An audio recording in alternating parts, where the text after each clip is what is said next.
So you're a hard-working realtor, or used to be, or you work hard at something else, and you just don't have any energy left. I feel you. You don't have any creativity? Good. You don't need much. I've got Jimmy Dean here, because they were out of nieces at the grocery store, y'all. I was kind of fairly horrified by that. Raw pork ain't your friend. That's a technical reality of life.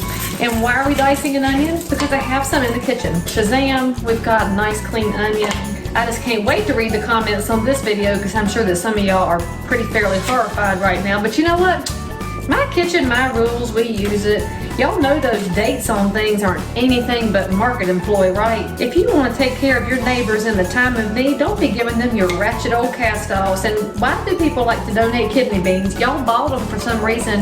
You don't use them, and then you go to donating them. I didn't take my bra off yet, because you know your day's not over till you take your bra off, and I have not hit the end of my day yet, so here we go. And full disclosure, it smells like a carnival in here. We need our carnivals back. And while I'm waiting on the lasagna, I'm having my adult beverage of the night brought to me by Atlantic Bay, who sent me a pretty glass, and they didn't know I was going to say hey to them. So hey, Atlantic Bay Mortgage, every realtor's got good lenders.